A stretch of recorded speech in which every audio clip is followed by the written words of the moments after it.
las temáticas de los años pasados. El primero, en el año 2012, tratamos sobre crisis hipotecaria y afectación de los derechos humanos de ecuatorianos y ecuatorianas en el exterior.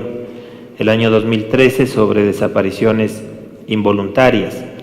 El siguiente año, el 2014, sobre la construcción de un sistema de promoción y protección de derechos, que luego se constituyó en una ley que está presentada en la Asamblea Nacional.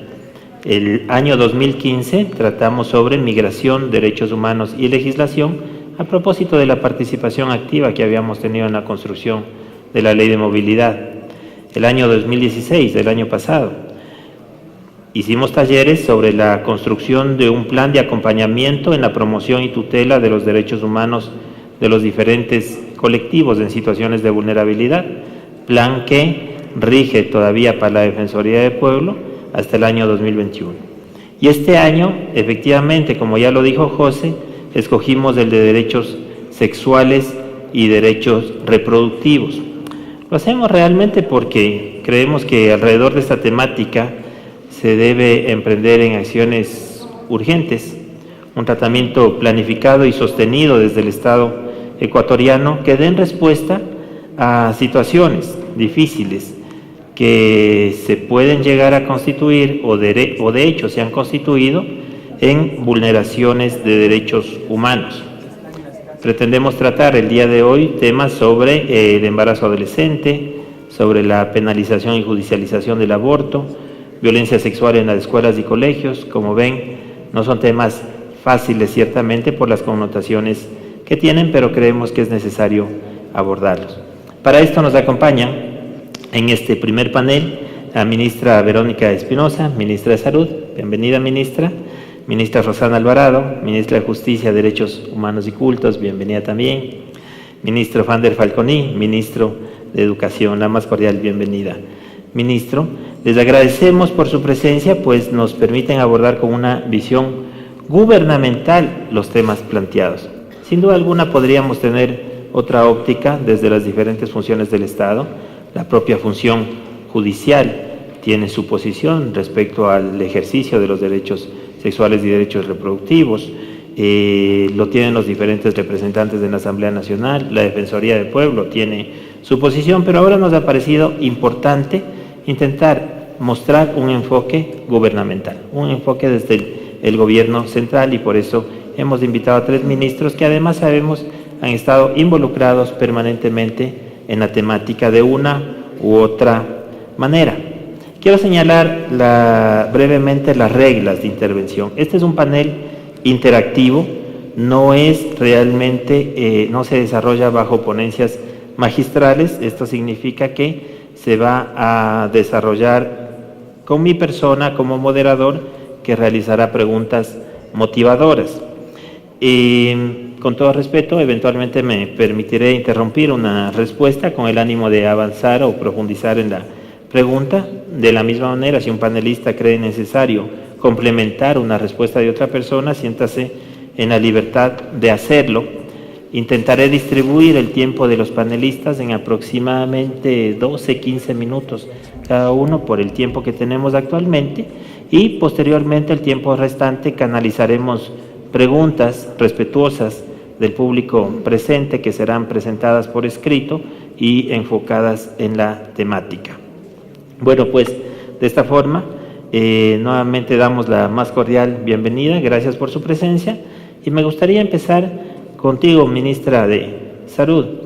En primer lugar, quiero felicitar y reconocer como Defensoría del Pueblo, porque creemos que se han dado pasos ciertos en cuanto al desarrollo y fortalecimiento de la política pública, en cuanto a los derechos sexuales y reproductivos. Uno de ellos se ha plasmado en un memorando que tú emitiste en agosto del 2017, en donde, siguiendo las propias recomendaciones de la CEDAW, que recomendó efectivamente a nuestro país garantizar que los profesionales de salud respeten el derecho a la confidencialidad de las mujeres que acuden a los servicios de salud con aborto o complicaciones derivadas de una pérdida gestacional, pues se ha emitido una política pública en donde es necesario precautelar la confidencialidad de la atención de los pacientes a través del secreto profesional. Y aquí mismo Señalas, por cierto, en este memorando que en el Ecuador el 15% de las muertes maternas están relacionadas a interrupciones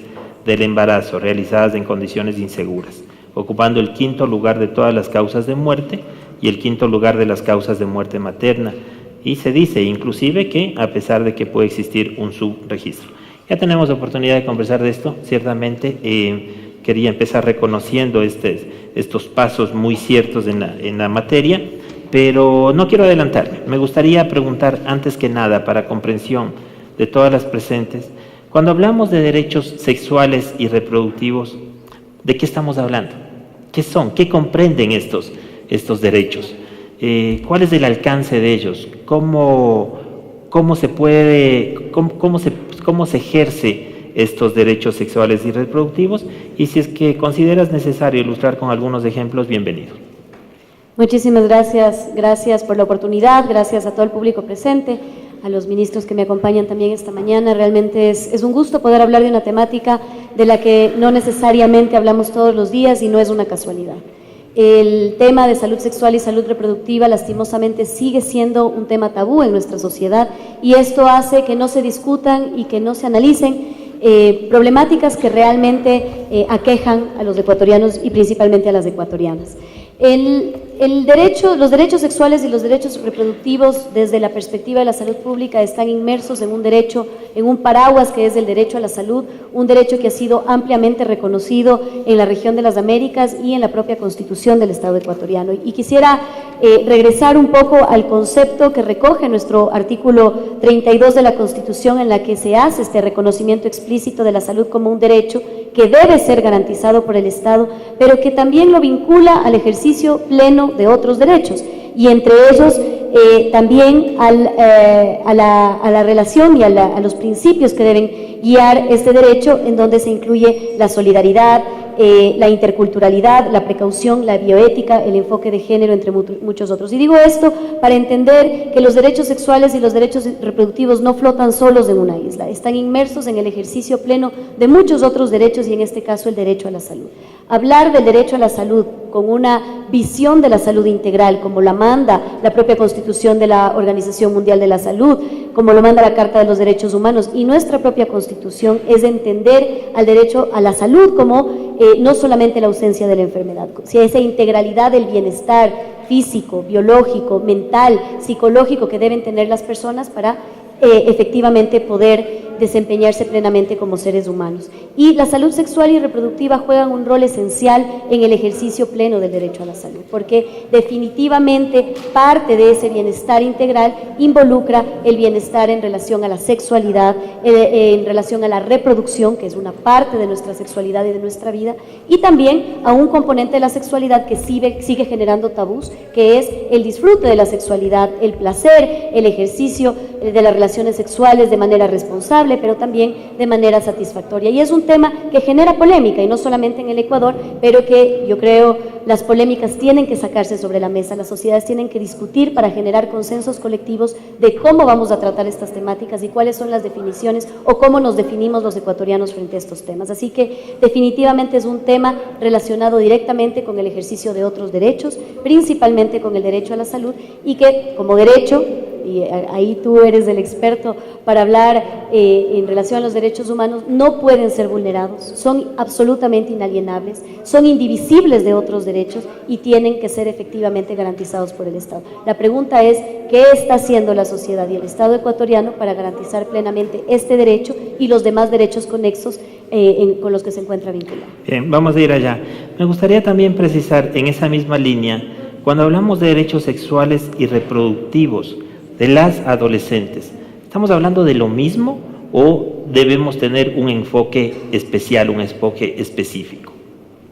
En materia de derechos y en salud pública no existe una talla que le calce a todo el mundo. Las realidades diversas implican acciones distintas y diferenciadas para el ejercicio pleno de los derechos. Los derechos la oportunidad de derechos tiene que ser igual para todos y para todas, independientemente de nuestra edad, de si somos adolescentes o adultos, pero las acciones que debe emprender una sociedad y el Estado para garantizar estos derechos definitivamente deben ser diferenciadas para los diferentes grupos poblacionales y en este caso para los adolescentes. Y pongo un ejemplo sencillo. Como parte de los derechos, del ejercicio pleno de los derechos sexuales y reproductivos y de las políticas de salud pública garantizadas por el Estado para permitir su pleno ejercicio está el acceso a los métodos anticonceptivos y la planificación familiar. Es un derecho que no puede ser restringido a nadie, porque como derecho es inalienable, indivisible y es responsabilidad del Estado garantizarlo para todos. Sin embargo, definitivamente las acciones que nosotros debemos emprender en la población adolescente, en los adultos, en las mujeres y en los hombres probablemente son distintas y esto implica que tenemos que mirar al Estado como garante de derecho y por lo tanto entender las diferencias de la sociedad para poder garantizar plenamente el ejercicio del derecho. Perfecto, muchas gracias. Ministra. Ministro, continúo contigo. Un difícil comienzo, si es que puedo decir de alguna manera, al frente del Ministerio de Educación. Yo creo que se ha venido solventando bastante bien, con mucho enfoque, la problemática que apareció de un momento para el otro, que sabemos que ha existido siempre, pero que empezó a denunciarse posiblemente, iniciándolo con lo que fue el caso Ampetra, que llegó a ser conocido por la Asamblea Nacional, y después empezaron a aparecer denuncias y registros de niñas, de niños, de adolescentes que habían sufrido violencia sexual en nuestras escuelas y colegios. ¿Cuál es el enfoque? ¿Cuál es la posición del Ministerio de Educación respecto a estos casos de violencia sexual? Bueno, muy buenos días. Muchas gracias por este espacio con la Defensoría del Pueblo y con las compañeras ministras. Creo que yo me gustaría empezar, digamos, señalando por qué la educación es fundamental para construir oportunidades en una sociedad. Dado que tenemos sociedades absolutamente heterogéneas en el ámbito de su constitución, de su formación, prácticamente desde el origen del Estado, lo que hoy conocemos como Estado Nacional, desde nuestros albores de la independencia, tenemos un país absolutamente heterogéneo en oportunidades, en ingresos, en patrimonios, y por lo tanto hay una generación de diversidad en todos los espacios de la vida pública. Esto es muy importante entenderlo porque la educación lo que pretende finalmente es generar la igualación de esa oportunidad. No necesariamente la igualación de los seres humanos en la sociedad, sino la igualación de la oportunidad. Si yo no tuve el acceso a algo, la educación me va a permitir finalmente lograr ese tipo de acceso. Por lo tanto, la educación tiene que estar sustentada en aspectos de calidad, en aspectos de cobertura, digamos, o universalización, e indudablemente en aspectos que estén vinculados estrictamente con la protección de los derechos de esos niños y adolescentes. Si tenemos ese triángulo, digamos, compartido, es decir, calidad en los procesos educativos, entendiendo como mejoras en los procesos de aprendizaje, en los procesos pedagógicos que se sintetizan fundamentalmente en el aula, acompañados con un espacio físico adecuado, es decir, el medio para lograr o cristalizar esa posibilidad, y finalmente un apego como sociedad a una defensa de los derechos a la educación, a la gratuidad, al mantenimiento, a la recreación, al tener la posibilidad de recrearse y de fortalecerse como seres humanos en el proceso educativo. Creo que la educación cumple con los objetivos para la cual fue diseñada. Cuando llegamos al ministerio el 24 de mayo, el primer mensaje que yo hice fue justamente este: tener una educación que se sustente en los procesos de calidad, donde yo veía que teníamos un gran desafío como sociedad. Es decir, habíamos hecho avances profundos quizás en los aspectos de cobertura, aunque hay todo un debate, que no quiero entrar por la temática del día, pero que teníamos un reto fundamental en la parte de protección de derechos. Si uno examina los 4 elementos fundamentales que componen la protección de derechos, en esos 4 elementos tenemos desafíos y retos enormes. Primero, en lo que implica los aspectos de restitución.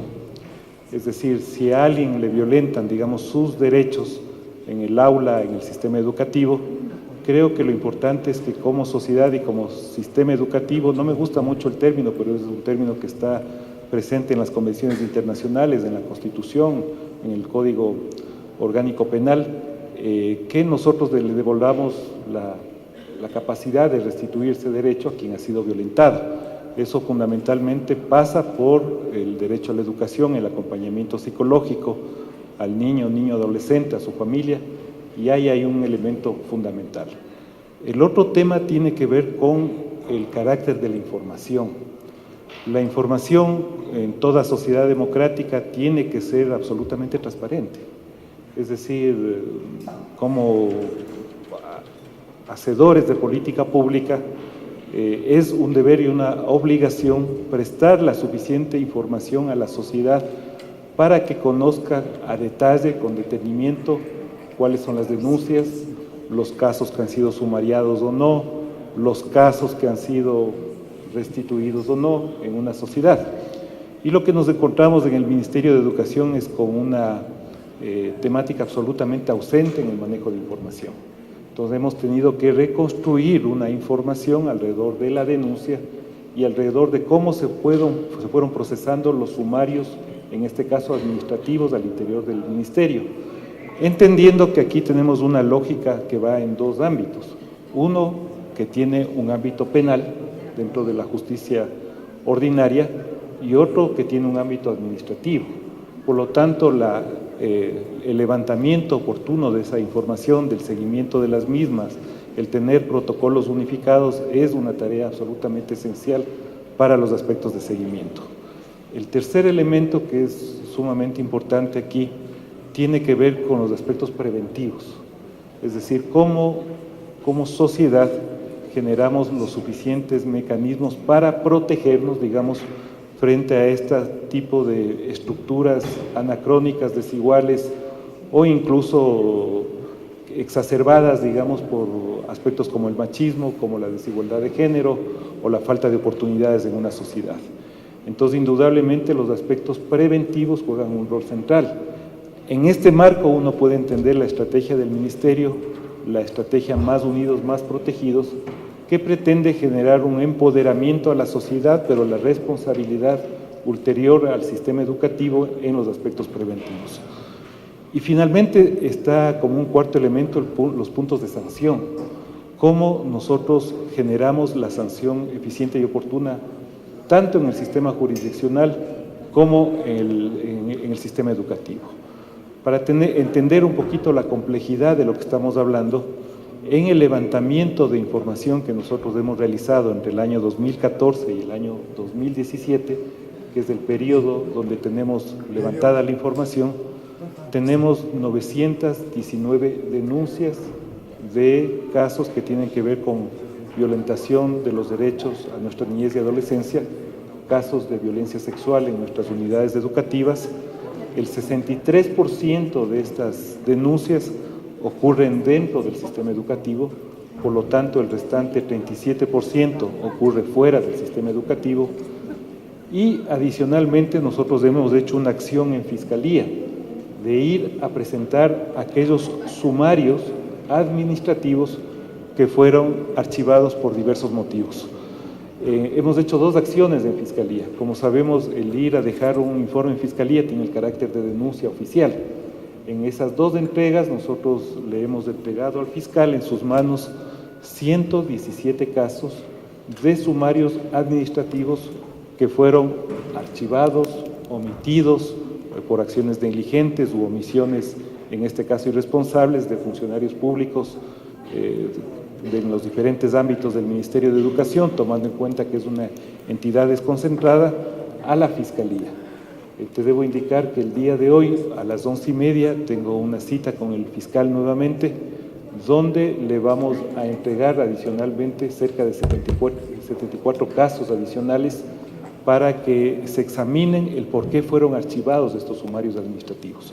En otras palabras, más allá de los protocolos que tenga el Ministerio de Educación en su forma de actuación en los aspectos de sanción, seguimiento, información, hay un ámbito netamente que compone al ámbito jurisdiccional, y eso es muy importante entenderlo en el sistema educativo. Creo que si nosotros tenemos esos 4 elementos, digamos, absolutamente bien organizados, que tienen que ver con la restitución de los derechos, la información, los aspectos de prevención, donde la educación sexual evidentemente juega un rol fundamental, y los aspectos de sanción, podemos avanzar verdaderamente hacia un sistema de protección de derechos, que es lo que fundamentalmente creo que lo hemos conversado mucho en el ámbito de la comisión interinstitucional que fue creada para examinar, digamos, junto con el Ministerio de Justicia, la Secretaría Nacional de Ciencia y Tecnología, las defensorías, en este caso del pueblo, la Fiscalía y el Consejo de la Judicatura, para examinar este tipo de problemática social que indudablemente debe ser erradicada en una sociedad. Perfecto, muchas gracias. Ministro, efectivamente un enfoque integral de cómo abordar el problema y efectivamente sabemos que es como viene haciéndolo el Ministerio de Educación. Ministra de Justicia, ministra Rosana Alvarado, estar en el país con una ley que prevenga y logre erradicar las situaciones de violencia de género contra la mujer. Este es un proyecto que está muy avanzado, está en manos del Ejecutivo nuevamente y esperamos que pueda haber luz y que pueda ser efectiva al momento de que todas las instituciones nos activemos alrededor de ese tema tan sensible, y sabemos que es del Ministerio de Justicia quien ha venido impulsando este tema, así que un reconocimiento en este sentido. Las estadísticas en el Ecuador nos dicen que 1 de cada 4 mujeres han vivido violencia sexual, el 25%. ¿Cómo se relaciona esta violencia sexual que ocurre en niñas, adolescentes, jóvenes, mujeres adultas, incluso adultas mayores? Decía, ¿cómo se relaciona esta violencia sexual con los derechos sexuales y reproductivos? ¿Qué es lo que debemos atender o rescatar de esta temática, ministra? Gracias, Ramiro. Amigas, amigos, buenos días. Vander, Verónica, un gusto compartir con ustedes esta conversación. Son las áreas del Ejecutivo que sobre esto pues tenemos mucho que decir, mucho que hacer, mucho que transformar. Los cuerpos de las mujeres, Ramiro y compañeros, son espacios que todavía no se pueden considerar libres, son espacios aún no emancipados, son espacios que todavía dependen de cómo son miradas. A las niñas, desde que son pequeñitas, se les enseña, ojalá poco a poco podamos ir superando esas expresiones, pero se les dice que deben hacerse respetar, ¿no es cierto? O sea, hazte respetar, es casi como que la obligación está en ellas, ¿sí? Cuando debería sucedernos al revés, exigir respeto o sabernos respetadas por una sociedad que con respecto a estos derechos, a los sexuales y a los derechos reproductivos, es todavía muy inconsciente. Cuando hablamos de que 1 de cada 4 mujeres ha sido agredida sexualmente, hay quienes creen que eso es una exageración, pero yo te puedo poner miles de ejemplos. Aquí mismo creo que cada una de nosotras puede relatar una experiencia diferente y que son precisamente formas de agresión sexual. Cuando a una chica le toca o está obligada a cruzarse la calle porque ve que en la vereda va viniendo alguien que le amenaza, que le está diciendo ya obscenidades, que le empieza a acosar, y tiene que cambiarse de vereda precisamente para evitar ser violentada. Y como se queda con miedo, con temor de continuar en la calle, pues se sube al bus, creyendo que allí va a estar segura, pero es en el bus en donde su intimidad, sus partes íntimas son invadidas, son tocadas, son manoseadas, son vulneradas. Y después llega a la universidad y cree que ya en la universidad, allí sí pues está a salvo, y no, resulta que lo primero que recibe del profesor es que no le ha pasado la nota, y no le va a pasar la nota porque primero quiere conversar en privado. Luego llega a la casa, quiere compartir con alguien todo lo que le ha sucedido en el día, pero encuentra que también en la casa su cuerpo, su integridad no está a salvo. Esto que es una cadena de situaciones que muchísimas veces pasamos por alto. Las pasamos por alto, no las consideramos actos delictivos o criminales, porque no tenemos la absoluta certeza de que se trata de vulneración a nuestros derechos sexuales y a nuestros derechos reproductivos. Y hago esa separación, Ramiro, porque eso fue importante en la Constitución, haber hablado de derechos sexuales y, aparte, de derechos reproductivos, porque los unos son una consecuencia de los otros si es que así lo deseamos, pero no es que están completamente atados, ni mucho menos, ¿no? Uno puede ejercer, disfrutar la libertad de su sexualidad, del placer, sin estar obligada a la procreación, y eso es algo que muy difícilmente se llega a explicar de esa manera en las escuelas. Entonces, de eso estamos hablando cuando enfrentamos las agresiones, cuando develamos, cuando le decimos a la sociedad algo que, como es tan espinoso, tan cruel, quieren ocultar o quieren evitar que se discuta sobre esto. Esto pasa por reconocer definitivamente que los derechos de las mujeres son violentados a diario de manera sistemática. En el Ecuador, cada 50 horas una mujer es asesinada porque es mujer. Ese es el reporte que nos dan las cifras de femicidio. Rita Segato hablaba de que esto alimenta la pedagogía de la crueldad. Es una manera en la que todos los días la sociedad, la gente, los seres sociales, las personas, estamos alimentando el patriarcado, el machismo, la heteronorma, aquello que ha sido construido desde los hombres, desde los adultos. Eso es lo que se ha quedado sin comprender las diversidades y sin siquiera empezar a desarrollar unas condiciones de respeto hacia todos los seres humanos. Las mujeres definitivamente ejercemos, con respecto a los hombres, ejercemos nuestros derechos sexuales, nuestros derechos reproductivos en absoluta desigualdad. Perfecto, muchas gracias. Ministra, efectivamente así lo creemos, vivimos en un ámbito de violencia sexual que se va reproduciendo en nuestra sociedad, se van reproduciendo todos estos patrones culturales y que a veces no encontramos la forma de detenerlos. No tenemos ninguna duda desde la Defensoría del Pueblo que la mejor forma de detenerlos es tener una política planificada, normativa, institucionalidad y un trabajo coordinado. Me gustaría ya intentar llegar a algunos aspectos específicos. Ministra Verónica, las estadísticas en Ecuador nos dicen que la tasa de fecundidad en adolescentes de 15 a 19 años disminuyó desde el 2008 al 2015, situándose, sin embargo, en aproximadamente 72 por cada 1000 mujeres en edad fértil. ¿Es este número preocupante para el gobierno? ¿Es el embarazo adolescente un tema de salud pública? ¿Por qué? Bueno, muchas gracias por la pregunta y un poco retomando la intervención de Rosana, partamos de asumir y aceptar que el Ecuador tiene un problema y que las sociedades tienen un problema, y en este caso es que no estamos garantizando plenamente el ejercicio de los derechos sexuales ni de los derechos reproductivos tal como rezan los tratados internacionales, como reza nuestra propia Constitución.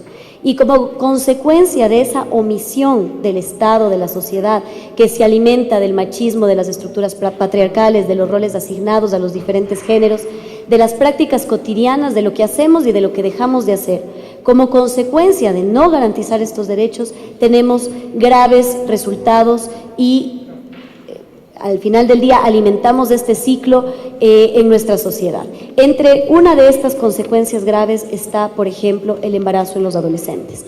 Porque el embarazo en las adolescentes y en las adolescentes y cuando son parejas de adolescentes, no son un fenómeno aislado que se encuentra completamente separado del fenómeno de violencia sexual, del fenómeno del machismo, de las estructuras patriarcales, sino todo lo contrario. Es una consecuencia directa de la forma como vivimos como sociedad nuestros derechos sexuales y nuestros derechos reproductivos las mujeres, y en este caso las mujeres más jóvenes. ¿Y por qué digo esto? En el caso del embarazo en adolescentes, las cifras son alarmantes. Por un lado vemos una cierta disminución de los embarazos en el grupo de 15 a 19 años, lo cual demuestra que algunas políticas públicas que se han implementado están dando resultados y que de alguna manera estamos mitigando este fenómeno que sigue siendo preocupante porque seguimos siendo de los países en la región de las Américas donde más embarazos en adolescentes hay. Pero vemos que en el grupo en menores de 14 años la cifra se incrementa. Y en el grupo de menores de 14 años, Entendemos que es una consecuencia directa de la violencia sexual. Una niña menor de 14 años no está en capacidad de consentir a la relación sexual y por lo tanto todos esos embarazos son consecuencia de violencia sexual. Y si vemos que estas cifras en lugar de disminuir incrementan, entonces tenemos que preguntarnos como sociedad qué está pasando en el Ecuador para que cada vez más niñas sean violentadas sexualmente y terminen como consecuencia teniendo un embarazo en la adolescencia. Porque estos embarazos de estas niñas de 10, 11, 12 años que están embarazadas ahora o que se quedaron embarazadas y ahora tienen un niño, no ha sido probablemente una vez que han sido violentadas y que han sido violadas, sino reiterativamente. Y entonces es un fenómeno que tiene que alarmarnos y en el Ecuador tenemos un problema e invisibilizarlo ha sido la forma más fácil de afrontar algo de lo que no queremos hablar. Y el embarazo en adolescentes, en el grupo entre 15 y 19 años, tampoco responde a fenómenos muy distintos. Vemos que alrededor, al menos 4 de cada 10 de estos embarazos son producto también de violencia sexual, son producto también de la falta de acceso a métodos anticonceptivos y planificación familiar, son consecuencia de la falta de acceso a información, a la asimetría de información que existe y en su mayoría son embarazos no deseados. Eso significa que el derecho a la salud reproductiva, el derecho a reproducirnos cuando nosotras deseamos reproducirnos está siendo violentado, porque en la mayoría de los casos de estas chicas no desean tener un hijo, no desean embarazarse en ese momento de su vida y sin embargo están quedándose embarazadas como consecuencia de la violencia sexual, como consecuencia de la falta de información o como consecuencia en muchos casos de la falta de acceso a métodos de planificación familiar. Entonces vemos una vulneración continua, sistemática del derecho sexual y el derecho reproductivo en un grupo absolutamente vulnerable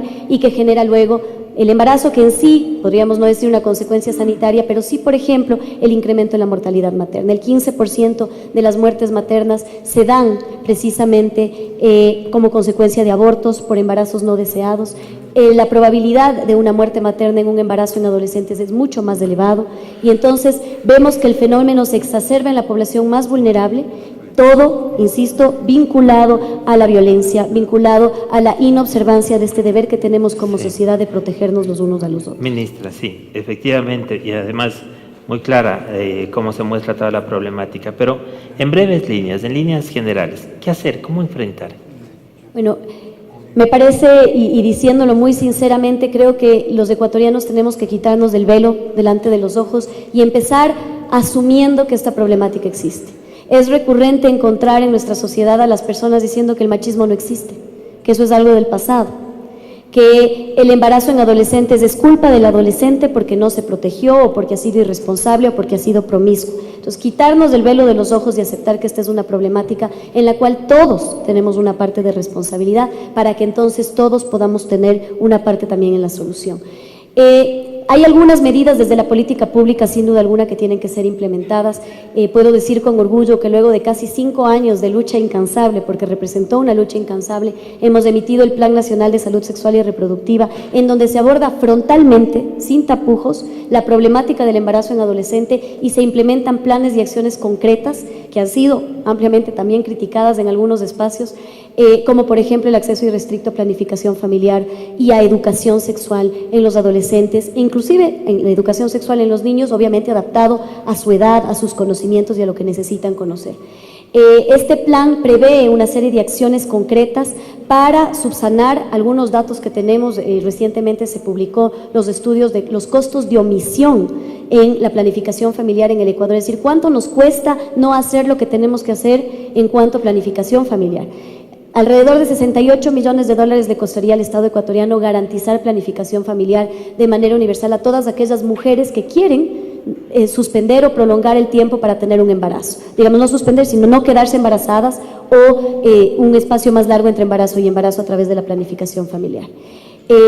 Sin embargo, el no hacerlo hoy por hoy le está costando al Estado ecuatoriano más de $330 millones en costos directos. Esto no suma el costo social de una muerte materna, por ejemplo, luego de un aborto séptico, un aborto provocado o como consecuencia de un embarazo no deseado. Entonces vemos que las acciones que el Estado tiene que emprender son muchas y estamos dando grandes pasos, entre ellos este plan nacional que invito a todos los actores aquí en esta mesa a involucrarse, a conocerlo, porque la ejecución de este plan requiere de participación ciudadana, requiere de empoderamiento de la sociedad civil para poder conseguir las metas planteadas ahí, pero también otras acciones en el marco de cambiar los estereotipos, los roles de género, de cambiar todas estas estructuras patriarcales que inciden directamente en que al final del día se nos prive del ejercicio de nuestros derechos. Muy bien, gracias, ministra. En la misma línea, ministro, tenemos algunas observaciones a nivel internacional. El Comité de Derechos Económicos, Sociales y Culturales, en la observación 14, manifiesta que el derecho a la salud comprende el acceso a la educación e información sobre salud sexual y reproductiva. Luego, otros órganos como CEDAW dice que todas las mujeres y niñas tengan acceso a métodos anticonceptivos modernos y proporcione a los jóvenes de ambos sexos información apropiada a su edad, educación sobre salud y derechos sexuales, etc. La observación también 15 de los derechos del Comité de Derechos del Niño ya profundiza más, ya ingresa en temas que a veces nos ponen algunos conflictos. Dice que los estados deben estudiar la posibilidad de permitir que los niños accedan a someterse a determinados tratamientos e intervenciones médicos sin el permiso de su progenitor, cuidador o tutor, como la prueba del VIH y servicios de salud sexual y reproductiva, con inclusión de educación y orientación en materia de salud sexual, métodos anticonceptivos y aborto. Entendemos que todas estas recomendaciones también tienen que recaer en el ámbito de la educación, en nuestros colegios, en nuestras escuelas, y además entendemos también que el plan del que nos ha hablado la ministra tiene que estar de la mano coordinadamente con el Ministerio de Educación. ¿Qué nos puedes decir al respecto? ¿Existen esta planificación, estas acciones para fortalecer el conocimiento y la información de niños, niñas, adolescentes? Bueno, primero, dado que nos invitaste a generar un conversatorio, cierta reacción, digamos, a lo que manifestaron anteriormente las dos ministras y también de una u otra manera a tu introducción.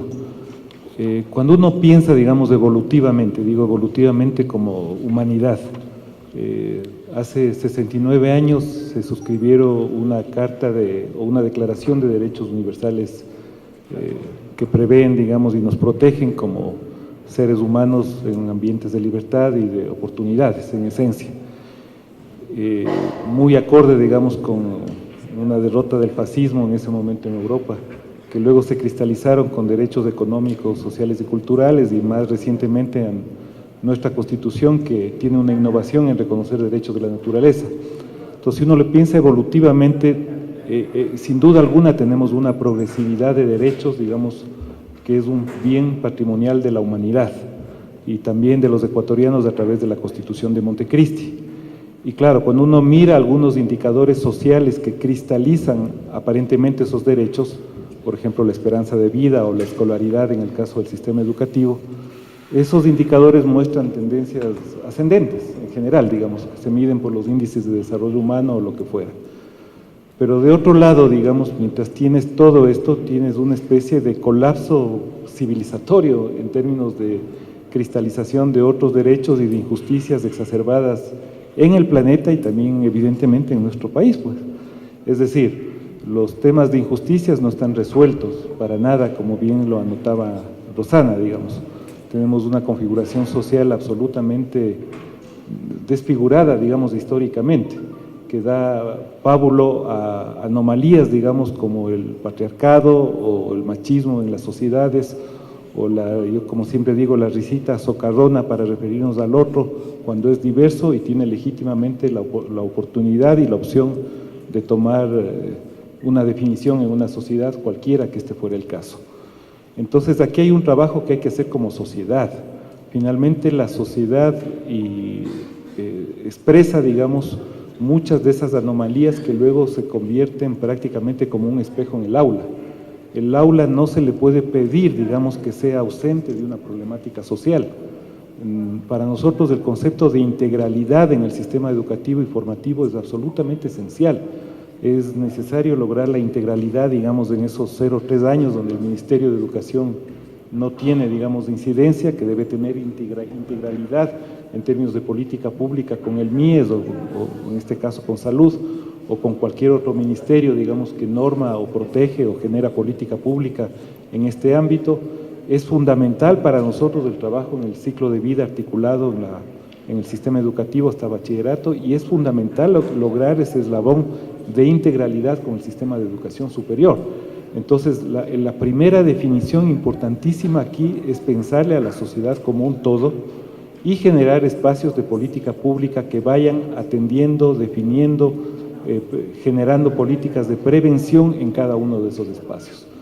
El otro ámbito ya es lo que le corresponde estrictamente al sistema educativo, es decir, cuáles son los compromisos que tiene el sistema educativo, que no solo está obligado a cumplir, digamos, un conjunto de normatividad externa, interna, o protocolos o convenios, e incluso los protocolos de actuación frente a casos de violencia, sino fundamentalmente el proceso de enseñanza. Es decir, aquí hay una distinción o una bifurcación del camino que es absolutamente importante. No es solo cómo generamos ser explícitos en la protección de los derechos, sino cómo generamos a través del proceso educativo procesos de enseñanza para velar, proteger y generar una real cristalización de los derechos. En ese sentido, digamos, el punto clave aquí en el sistema educativo pasa a ser una definición, por ejemplo, del currículum. Si el currículum, como creo que tenemos en este momento, y tenemos una gran herramienta de acción, porque tenemos un currículum flexible, integral, que nos permite, digamos, trabajar en el cuidado y valoración del cuerpo, en el reconocimiento de las partes o las diversidades sexuales. Creo que podemos generar, digamos, espacios de acción absolutamente contundentes. Y me imagino, ministro, que no solamente currículum, sino también nuevos modelos de acercamiento en la enseñanza de niños, niñas y adolescentes, ¿no es cierto? Es decir, tendría que haber todo un cambio en modelos. Tiene que ver con un cambio del proceso de enseñanza y aprendizaje, donde finalmente se resuelve todos los aspectos de calidad y se sintetizan todos los aspectos de protección de derechos. Es decir, es fundamentalmente en la interacción en el aula, por lo tanto, el acompañamiento docente, los aspectos pedagógicos, las innovaciones curriculares, la forma como enseñamos y protegemos estas diversidades o estas complementariedades alrededor de la educación formal y no formal que debe tener el proceso educativo ecuatoriano, son tremendamente importantes. Entonces, indudablemente estamos hablando de modelos educativos que tienen que basarse en el proceso de protección, pero también en el proceso de enseñanza. Muy bien, muchas gracias. Ministra Rosana, no quiero dejar pasar un tema, posiblemente uno de los temas más sensibles, y me gustaría tratarle contigo específicamente. Efectivamente, la violencia sexual muchas veces concluye en embarazos no deseados y en consecuencia en abortos consentidos. La Fiscalía ha reportado que 184 mujeres han sido procesadas entre el 10 de agosto de 2014 hasta mayo de 2017. El presidente de la Asamblea Nacional lo cuestionó públicamente, indicando que promovería una petición de indulto. Entendiendo que el tema del aborto tiene una connotación social muy fuerte, ¿cuál es la posición del gobierno ecuatoriano a través del Ministerio de Justicia y Derechos Humanos, primero con respecto a la judicialización de los casos de aborto? Y adelanto de una vez, posteriormente intentaré entrar también en el tema de la despenalización o posibles causas de despenalización del aborto. Sí, el presidente de la Asamblea creo que se refería a la posibilidad de una amnistía, porque en verdad si es que todavía son 184 los procesos, difícilmente se podría hablar de un indulto, dado que para eso se requiere ya una sentencia en firme, ¿no? Una condena en firme. Pero además, ustedes saben que el indulto no desconoce el cometimiento de un delito, y creo que precisamente cuando hablamos de despenalizar, es de dejar de reconocer el aborto cuando ha sido consentido, cuando además ha sido el embarazo ha sido producto de una violación. Creo que esa tiene que ser una conducta que no puede estar adecuada a un tipo penal, pues No puede ser posible, hemos dicho siempre, que en pleno siglo XXI, después de que el cuerpo de una mujer ha tenido que sufrir el crimen tal vez de los más atroces, la sanción para la violada sea la cárcel. O sea, es como un mundo al revés, ¿no? Que a la cárcel vaya el violador, el responsable del crimen, pero no la mujer que aborta por haber sido violentada de esa manera. Yo creo que el gobierno del presidente Lenín Moreno es muy sensible a esta forma, a este enfoque del tema del aborto. Creo que podemos discutir, creo que la sociedad cada vez quiere abordar este tema de manera más sincera, más franca. El aborto tiene que ser visto desde un enfoque de salud pública, por supuesto, pero también desde una forma en la que los cuerpos de las mujeres siguen colonizados después de haber sido víctimas y objeto del crimen. Entonces, ustedes recordarán ese que fue un episodio muy duro y muy triste cuando aprobábamos el Código Penal Integral, el Código Orgánico Integral Penal, en donde planteábamos la despenalización del aborto en casos de violación. No estábamos hablando de abrirlo a otros casos, estábamos hablando apenas en los casos de violación, como ya América Latina está discutiendo y está despenalizando, ¿no? En México, por ejemplo, en Bolivia últimamente, en Chile también. Esa fue además uno de los pendientes que había dejado Michelle Bachelet en su anterior periodo y ahora fue precisamente el momento de llegar a la despenalización. Creo que independientemente de que aquí en la Asamblea prospere una amnistía, porque la amnistía es únicamente una atribución que tiene el legislativo, no puede desarrollarla el presidente solo podría conceder indultos. Más allá de que prospere o no la iniciativa de la amnistía, el país tiene que volver a discutir estos temas.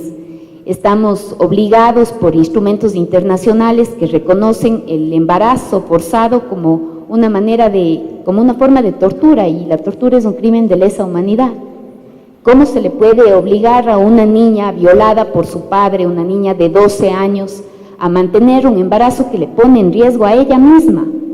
Porque a esa edad tan temprana el cuerpo de una niña convertido a la fuerza en el de una mujer solamente le puede traer a ella pues unas consecuencias que inclusive pueden ser fatales, ¿no? Y más allá de eso, pues lo que provocan los embarazos no deseados, todos sabemos también, o sea, las mujeres que están obligadas a mantener el embarazo, que no tienen otra alternativa que continuar con el embarazo porque el Estado no les provee de una asistencia a un aborto seguro, gratuito, en condiciones de salud, en condiciones higiénicas que les permitan no poner en riesgo su vida, no es que van a dejar de abortar, van a acudir a mecanismos más riesgosos, que les exponen más, que les dejan además expuestas después no solamente a riesgos en la salud o a problemas graves en su salud, sino también a una eventual judicialización, porque esa es la crueldad siguiente. Muchísimas de estas mujeres, en los casos reportados, en los 184 casos, han sido denunciadas por sus exparejas, ¿sí? Han sido, cuando se trataba de relaciones consentidas, han sido denunciadas por sus exparejas como una manera también de continuar con el chantaje, de continuar con la extorsión contra ellas. Yo creo que poco a poco, ojalá en este año que viene, pues podamos otra vez debatir, como se hizo en el 2013, yo creo que allí avanzó muchísimo la sociedad en reconocer de qué estábamos hablando cuando hablábamos de aborto. No era el aborto como un método anticonceptivo, ¿sí? No era el aborto como la primera alternativa, ni mucho menos. Era un aborto, primero, con la respectiva y necesaria información, pero también partiendo del derecho que tienen las mujeres a decidir si continúan con el embarazo aunque no haya sido deseado o si deciden interrumpirlo, sin atormentarles, sin mortificarles, sin criminalizarles, porque ellas no son las criminales, no representan un peligro para la sociedad. Una mujer que aborta no es un peligro social, es el que la embarazó violándola, el que representa el crimen y peligro social. Ministra, en esta línea quisiera continuar. Como es conocido, la CEDAW ha recomendado al Ecuador la despenalización del aborto en casos de violación, incesto y malformaciones graves del feto.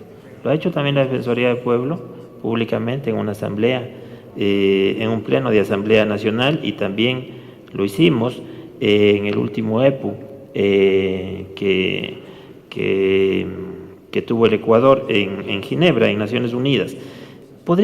Inclusive se habla de otras razones para despenalizar el aborto, como la inseminación no consentida. ¿Qué podemos esperar las instituciones y los ciudadanos desde el Estado central en adelantar las posibilidades de seguir las recomendaciones de CEDAW? Sí, Ramiro, era además una postura no solamente de la Defensoría del Pueblo, sino compartida por la Defensoría Pública, ¿sí? Por la misma Fiscalía, y bueno, por un sector aquí en la Asamblea en el año 2013, que yo creo que es el que también se presenta ahora. Estoy segura de que hay también muchísimos legisladores comprometidos en este tema y conscientes de lo que este tema representa. Ciertamente se habla de aborto por causales, ¿no? En Bolivia avanzó de esa manera, Chile despenalizó en 3 causales también, en sintonía con lo que mencionas. Creo que en esa línea nosotros también debemos procurar que este sea el momento para no solamente volver a debatir, sino por fin conseguir dar un paso en nombre de la salud y de la libertad sexual, de los derechos sexuales y de los derechos reproductivos. Es una normativa que sigue penalizando, que sigue criminalizando a una mujer que ha sido víctima, a la que se le obliga a continuar con un embarazo que no desea, que le expone, que le pone en riesgo. Y además, después, si es que revisamos los casos que se presentan después de alumbramientos en casos de violación, las secuelas son todavía más graves, más trágicas todavía, porque hablamos ya no hablamos de embriones, ya no hablamos de fetos, hablamos ya de niños que no fueron deseados y que no tienen, la verdad, el mejor futuro o las mejores oportunidades, que enfrentan muchísima crueldad precisamente porque no fueron planificados, no fueron deseados, fueron producto de un crimen. Entonces la cosa se pone todavía más complicada, más cruel, más dura. Hay quienes dicen, supongo desde el dolor del corazón, no, pero que no aborten, sino que den en adopción. Y todos quienes hacen esos comentarios, pero tan filosóficos, no conozco que hayan adoptado a ningún niño, ¿sí? No conozco que hayan adoptado a ningún niño como para que se les ocurra semejante recomendación. Tenemos ya no a niños y a niñas, sino a adolescentes esperando hasta este momento por un proceso de adopción que les pueda constituir o ser parte de una familia. Y hay una sociedad, en cambio, que no termina de comprender cuál es el fenómeno de la violencia sexual, en qué termina la violencia sexual y cuáles son las repercusiones de la violencia sexual. La Fiscalía también conoce de lo que en un momento se llamaban los infanticidios, y son precisamente ya no abortos, se trata de niños que han sido asesinados, pero que vienen de una larga secuela en donde el inicio de todo esto fue precisamente un embarazo no deseado, un embarazo no consentido, un embarazo además en donde la que tiene que enfrentar este tema sin haberse embarazado sola, porque hasta ahora pues no se ha reportado ningún caso en el mundo de una mujer embarazada sola, más allá de la del Espíritu Santo, pero la mujer sola es la que enfrenta el embarazo, con el nulo compromiso del macho, con el nulo compromiso del hombre, de la pareja, de quien, peor todavía, del criminal que comete el crimen, comete el delito y no regresa a darle el apellido, pensión alimenticia, a ayudar en la crianza, a compartir con la madre, pues, lo que significa la crianza de un hijo. Efectivamente es así. Ministra, antes de dar paso a algunas preguntas, no sé si, Ministra de Salud, Ministro, tú quieres complementar sobre este tema sensible que ha sido el tratamiento en la sociedad respecto al aborto. Yo quisiera hacer una alusión pragmática al tema del aborto, más allá del análisis social, moral, ético, religioso que tengamos que tener como sociedad y que cabe al lugar en este tipo de discusiones. Desde una perspectiva absolutamente técnica, desde la visión de la salud pública, aquí hay un fenómeno de salud pública que tenemos que reconocer, y es que en el Ecuador se realizan abortos. Independientemente, y esto independientemente del marco legal, independientemente de las sanciones, del número de mujeres judicializadas, del número de médicos judicializados, independientemente de lo que el marco legal diga, en el Ecuador se realizan abortos. Se realizan abortos provocados, más allá de los abortos espontáneos, que también son un fenómeno natural y que han sido severamente juzgados sin ninguna razón, un fenómeno biológico de la mujer. Se dice que en algunos casos, considerando abortos tempranos, 8 de cada 10 embarazos pueden terminar en aborto espontáneo, pero hablemos de los abortos provocados. En el Ecuador, no importa que esté penalizado o despenalizado, en este momento se realizan abortos. Y eso es consecuencia de una práctica a la que acuden las mujeres en la desesperación de varios fenómenos, entre ellos la violencia sexual, haber sido víctimas de violaciones. Y frente a eso, la consecuencia directa es el alto porcentaje de estas mujeres que fallecen como consecuencia de los abortos que se realizan en condiciones asépticas, en vulneración absoluta de su derecho a la salud, en condiciones que no garantizan los mínimos cuidados básicos para un procedimiento sanitario. Y esa es una realidad que no podemos desconocer. Y no vamos a cambiar esa realidad, y esa realidad no se modifica por el hecho de que sea más severa la ley, que se penalice más, que se metan más mujeres presas. Y quiero en esto contar una historia de cómo acorralamos a las mujeres a la decisión del aborto sin darles otras opciones y luego, obviamente, juzgamos a quienes terminan tomando esta decisión. En algún momento, cuando yo todavía ejercía en la práctica profesional, encontramos el caso, llegó una chica adolescente completamente apaleada, golpeada por su madre, embarazada, el niño estaba muerto, era un mortinato en el vientre, había sido víctima la chica de múltiples golpes por parte de su madre, que el momento que se enteró que estaba embarazada, le cayó a palazos con el palo de la escoba. Y indagando un poco más la historia de esta chica obviamente había sido víctima de violencia sexual perpetrada por un miembro de su propia familia. La madre, el momento que se enteró, le cayó a golpes, le provocó el aborto a la chica y además graves consecuencias a su salud.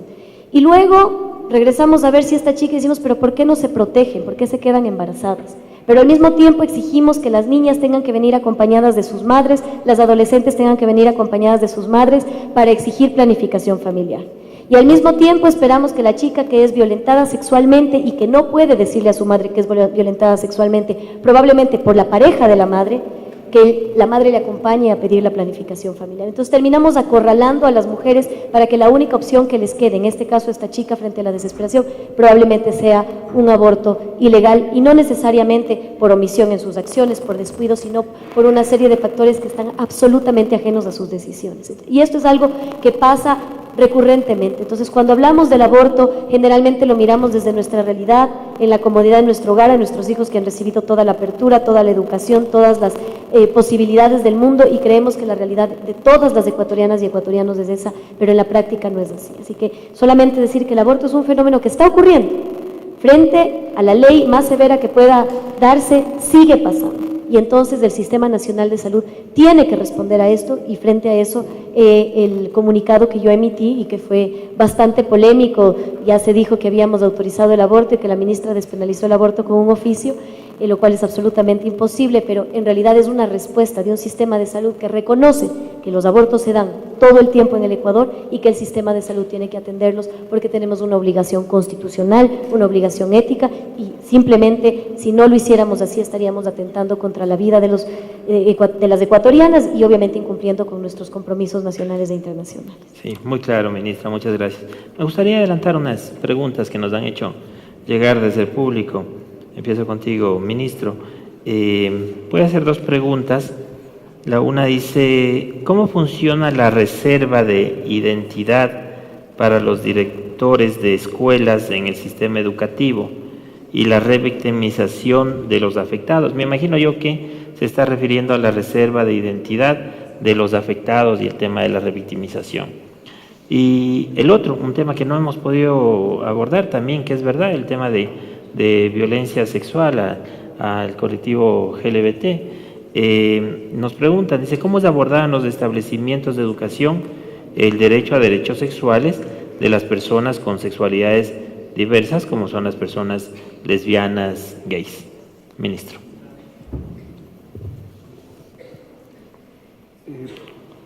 Antes de contestar las dos preguntas, quisiera también complementar un poco desde el sistema educativo la problemática que estábamos tratando anteriormente. Por un lado, me parece que hay que tener claro que educación es laica en el Ecuador.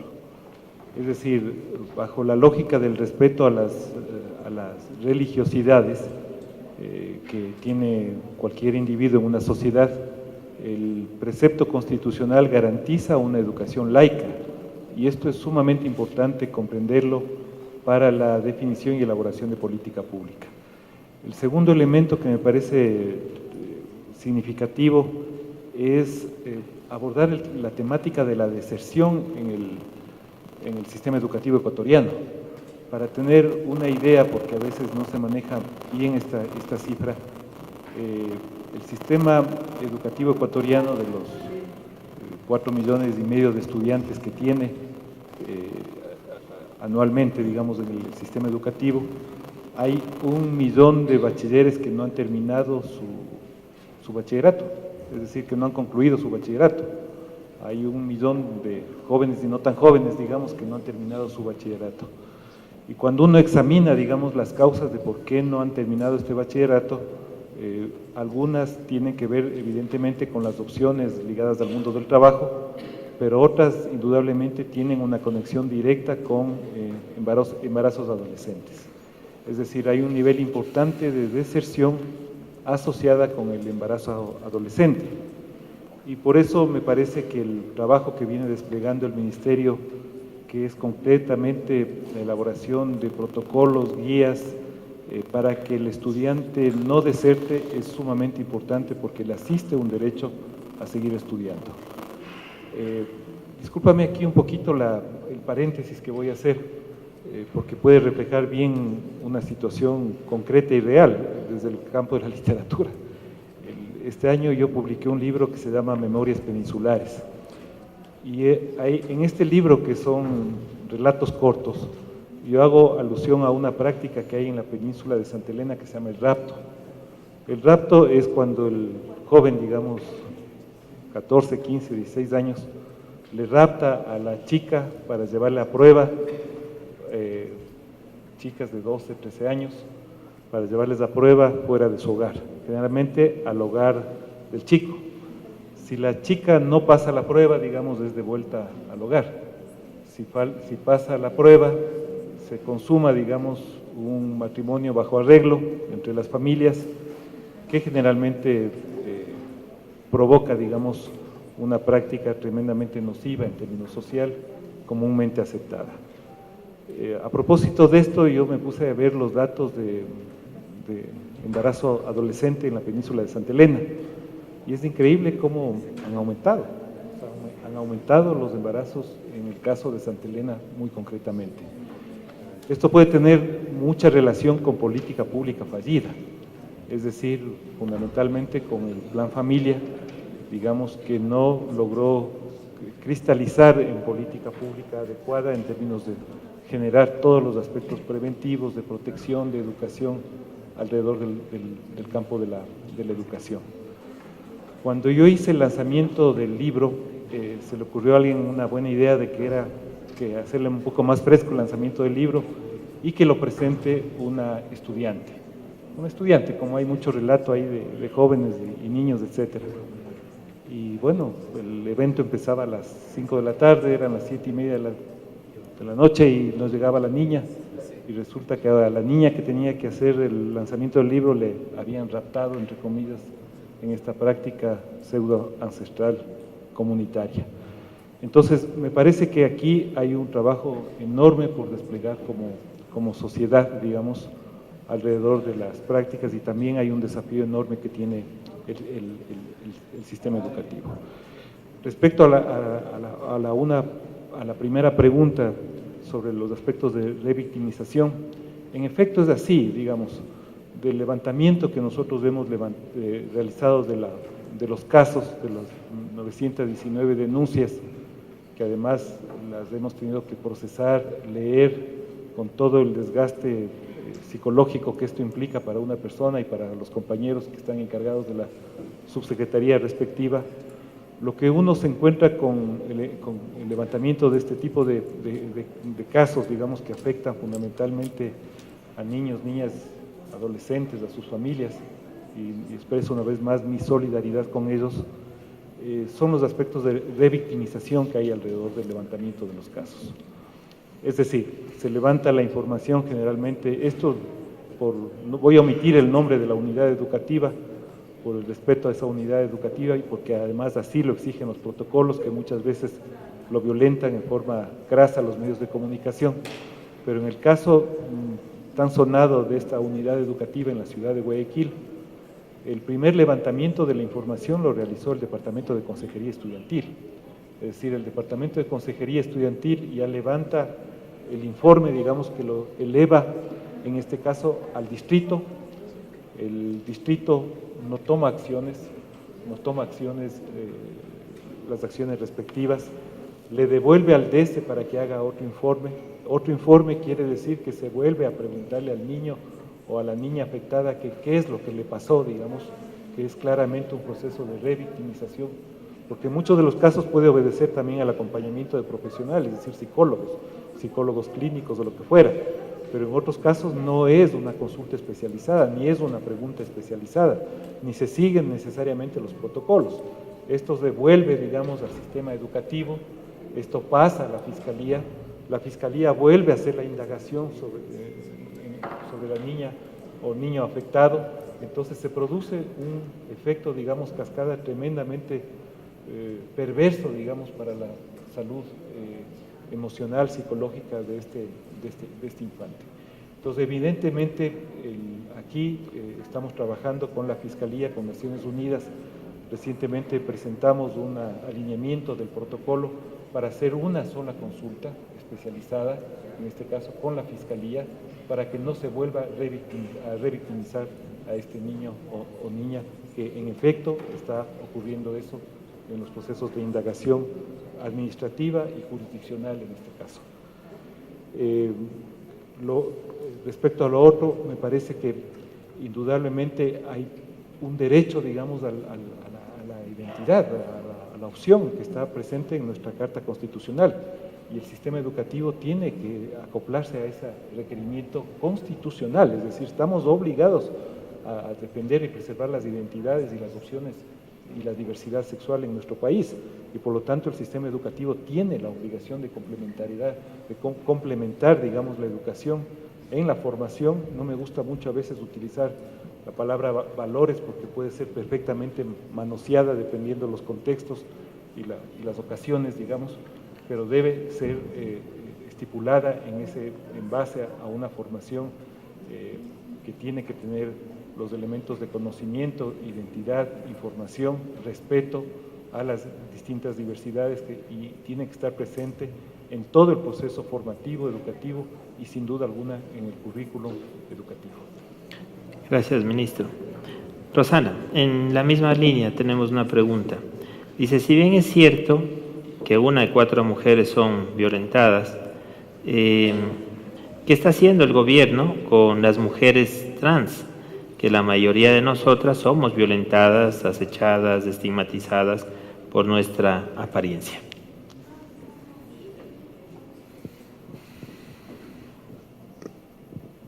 ¿Está? Ahí, está bien, sí.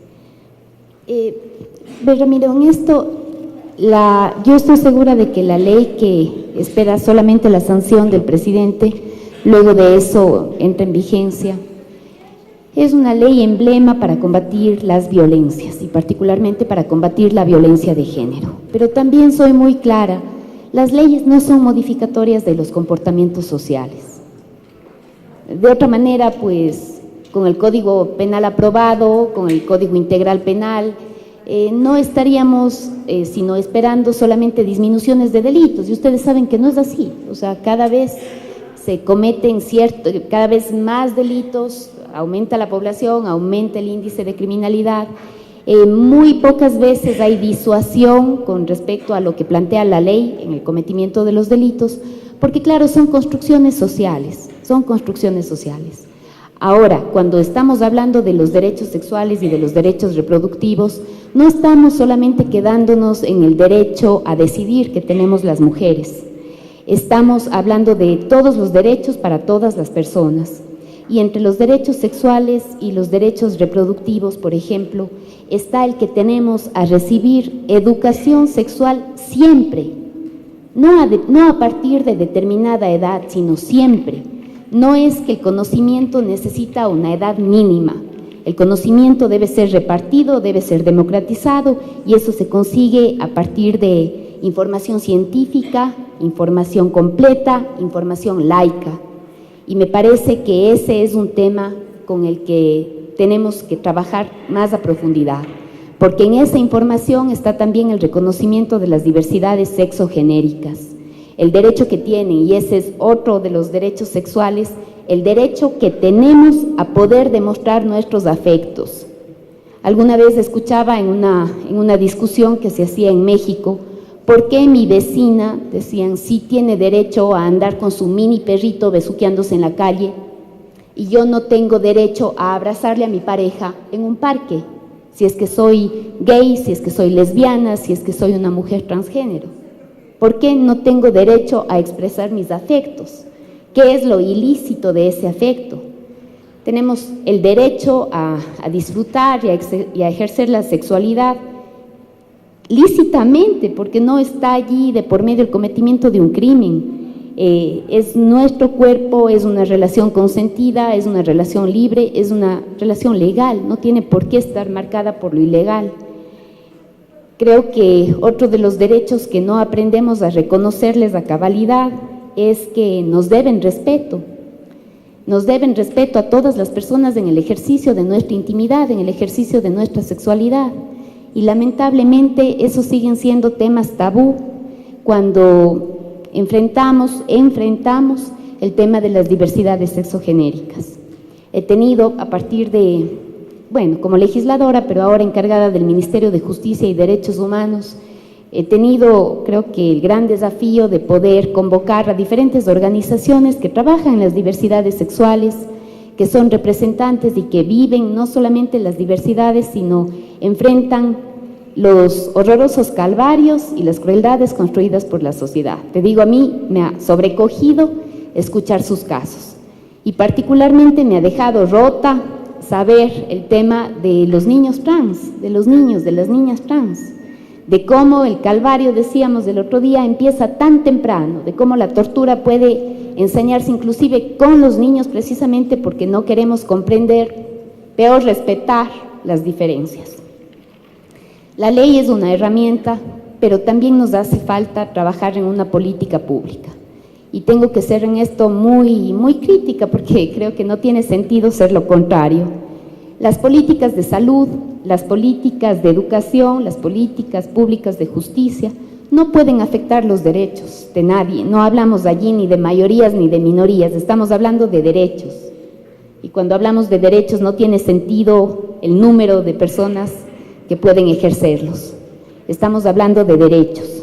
Imaginémonos si por considerar una minoría al pueblo afroecuatoriano les negáramos sus derechos porque son minoritarios. No se trata de la minoría, se trata de a quienes dejamos fuera de la garantía de derechos. No puede quedarse nadie fuera.